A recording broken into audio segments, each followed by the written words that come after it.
We suffer more often in imagination than in reality. These words by Seneca, spoken nearly 2,000 years ago, carry a truth that still echoes through time, through your mind, through your heart, through the silent moments you wrestle with, fear. Today, let's go on a journey. Not through cities or mountains, but through the vast terrain of your mind, the place where most of your suffering actually lives. Fear, worry, regret, overthinking. You've felt these, haven't you? Maybe you feel them now. The mind, left unchecked, becomes a storyteller. And often that story is a horror film of what-ifs and what might happen next. You haven't failed, but your mind imagines failure. You haven't been rejected, but your mind replays every past moment where you might be. You're safe, but your thoughts scream danger. Seneca was right. The worst battles we fight are the ones that never even happen. And yet, they drain us, they exhaust us, they stop us from living. Let's pause. Ask yourself, how many nights have you lost sleep? Not because something happened, but because you feared it might? How many opportunities have you walked away from? Not because you weren't capable, but because your imagination convinced you it would go wrong. The chains aren't on your wrists. They're in your mind. Your body cannot tell the difference between reality and imagination. When you picture worst-case scenarios, your body reacts as if it's happening right now. Heart races. Muscles tighten. Breath shortens, all because of a thought, not a fact, not a reality, just a thought. You are not suffering from reality. You are suffering from your simulation of it. The great tragedy? We live in fear of things that never arrive. We suffer more from anticipation than from impact. You're not weak for feeling this. You're human. But to grow, to become free, to live fully, you must learn to quiet that storm. Why do we imagine pain before it arrives? Because the brain is designed to protect you.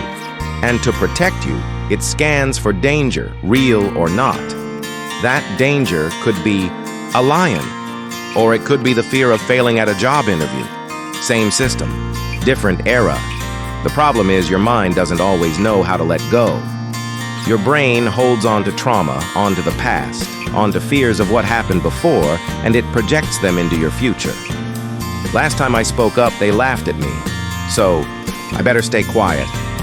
I failed once, and so I probably will again. But this is not truth.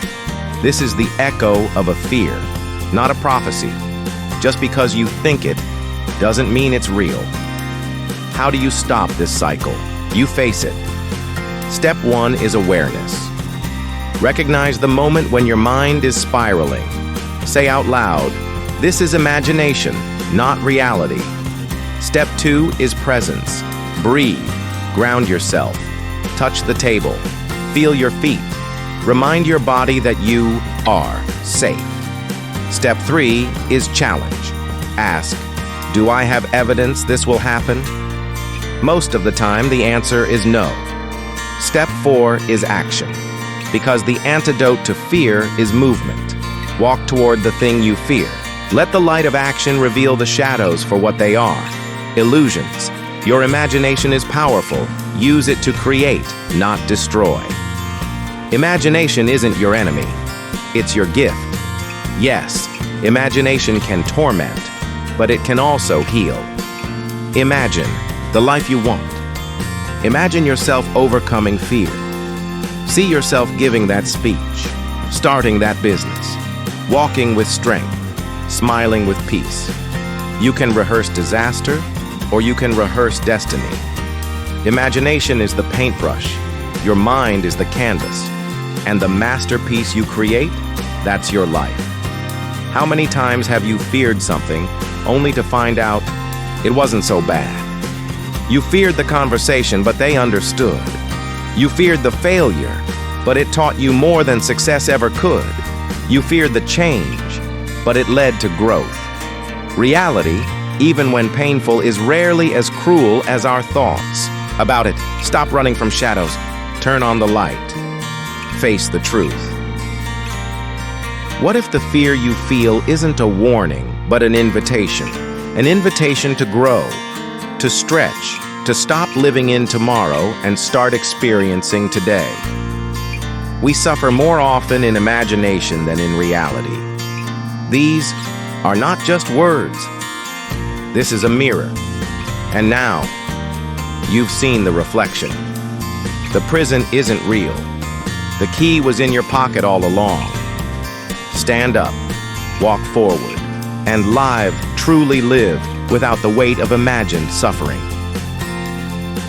If this message spoke to you, share it with someone who's trapped in overthinking. Subscribe to Whispers of Wisdom Celebrities for more timeless stoic truths and daily motivation. Because your mind, once free, can build a life beyond fear. Here are simple ways to suffer less. Daily journaling. Write your fears. See them clearly. Most dissolve when seen on paper. Breathe deep. Just 5 deep breaths can reset your entire system. Gratitude. Fear lives in the future. Gratitude brings you back to now. Speak it. Say your worry out loud. Often, it loses power once it's named.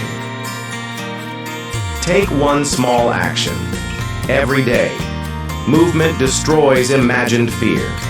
Build your mental muscles the way you build physical ones, with repetition and effort.